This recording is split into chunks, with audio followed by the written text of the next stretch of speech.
Hi, this is Scott Garibay, and today we're going to talk about Dungeons & Dragons 5th Edition, and we are specifically, I'm specifically going to do a Condor DM response. So Condor DM is another Dungeons & Dragons, he's a Dungeons & Dragons commentator, and he comments on my stuff. We're on two opposite sides of the fence. We don't agree on much. We both love D&D. He loves old editions. I love the current edition, and I love the old editions, right? I love all editions of Dungeons & Dragons. Condor DM only loves some, right? Tell me I'm wrong there. I think that's correct at Condor DM. All right, so Condor DM came on, and he left the following comment. He said, the gender issues that people project onto Dungeons & Dragons, 1E and 2E editions, and the race issues that people project onto Dungeons & Dragons 1E and 2E are not real, right? And that, they're made too much of, and that, Scott, you acknowledge these gender issues and these racial issues that Dungeons & Dragons 1E and 2E had, and by acknowledging these issues, you are downplaying the actual achievements that Dungeons & Dragons and our tabletop role-playing game community has made, and you dishonor the past of the Dungeons & Dragons community. So I want to respond to this. So Condor DM is saying that, and Condor DM, please correct me if I got any of this wrong, but my summarization is that the gender issues and the racial issues are either not real or overblown in Dungeons & Dragons. All right, so let's get it. So let's address that first, okay? So first of all, do I, J. Scott Garibay, think that the gender issues for Dungeons & Dragons, for at minimum 1E and 2E, are real, and that the racial issues for Dungeons & Dragons 1E and 2E are real issues, and that the complaints that have been leveled against Dungeons & Dragons are real and matter, okay? The answer is yes. Let's take them one at a time. Gender. To me, I don't even know how to start this conversation. Yes, clearly there has been a massive gender imbalance in Dungeons & Dragons. Dungeons & Dragons has never had anything but a middle-aged white guy as the designer for 47 years. The idea that there has never been a person of color or a female who was the right pick in 47 years of the game to be the design lead is ludicrous, and I think you have to...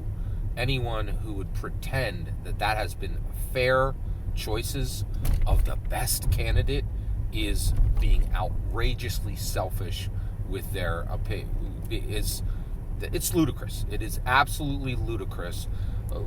Lewis Porter Jr., he clearly could have done a better job than Ray Winninger, in my opinion, right? And there's been Mike Pondsmith, right? He could have been plucked out of our Talasaurian. The idea that Jonathan Tweet or Rob Hainsue was more talented than him is ludicrous, in my opinion, when it comes to game design.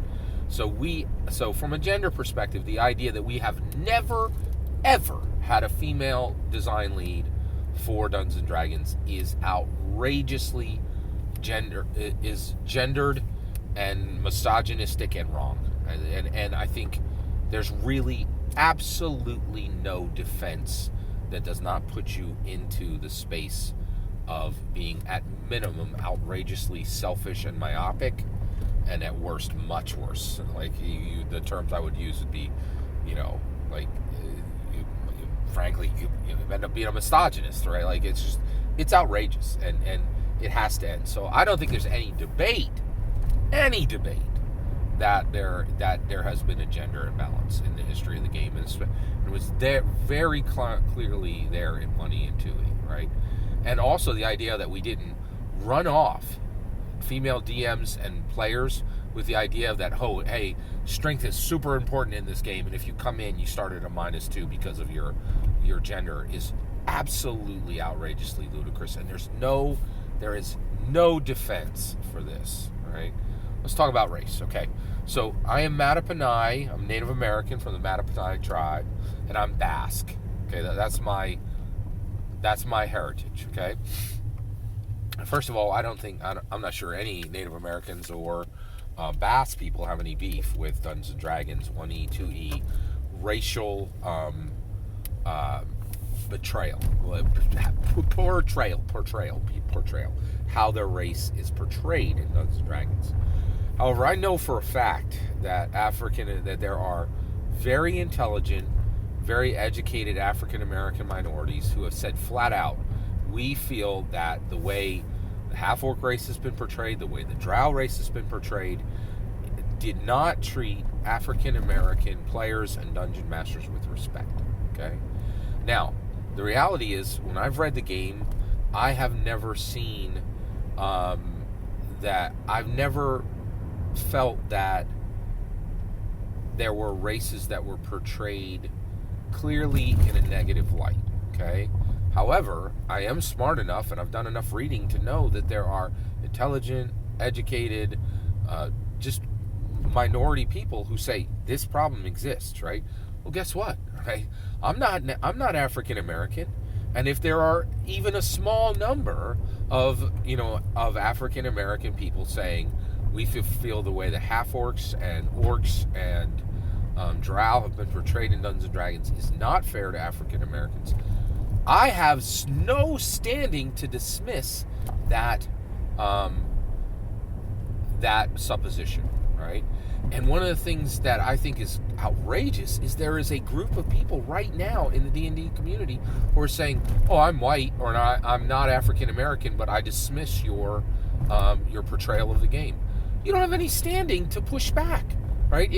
If someone is African American and says that I think that the game did not do a good job of making sure that these races were clearly portrayed in a way where all alignments were attached to them, and that there were and dark skin didn't match dark skin. If they have any beef with the game, if you are not African American, you have zero ability to push back and dismiss their complaints about the game, which means we need to take those complaints at face value, right? And we need to honor them and say we're going to fix it in the game now, right? And so with that, I think that yes, we did not do a good job on the Dungeons and Dragons 1E and 2E did not do a good job where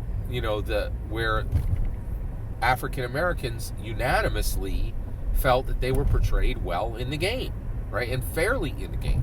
So if we failed at that, there no white people, no Matabani people, no Chinese people, no one can tell them they're wrong, right? They have standing on the issue, and we need to honor their uncomfortableness and then make sure that the problem doesn't happen in the future.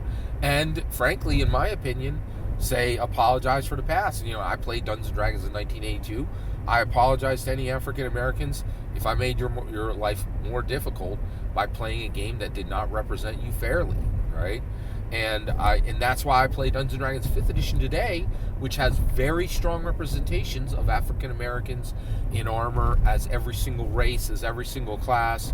And Dungeons and Dragons 5th edition and Wizards of the Coast is making a serious effort to make sure that every African American is depicted well in the game and is changing lore and changing the game to make sure that their complaints are honored, right? And I'll tell you right now, if you're an African American and you want to debate that position that's been done well, go to town. If you're not, you have no standing to push back on somebody who's saying my race was not depicted well in Dungeons and Dragons. That is their right to say that, and we need to take those complaints very, very seriously, and I do, right? So Condor DM, I think both those issues are very real, right? And I trust those African Americans that their experience is 100% real, right? Like, they had to live through it. You and I didn't, right? So, and as far as me dishonoring the Dungeons and Dragons history and the tabletop role-playing game history, those issues are quite real, right? So that's my take. I think you're wrong. These issues are very real, and we need to take them very, very seriously, and we need to make sure that, and we need to play Dungeons & Dragons 5th edition, which is doing everything it can to make women and minorities welcome at every turn, right? And so I wholeheartedly reject your comment and say you're wrong. I think you're wrong.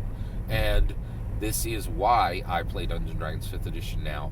I want to honor and make sure the game is a comfortable place for all African Americans and for all genders. That's my opinion. and I'm stating it here. Please consider liking and subscribing. Have a wonderful millennium.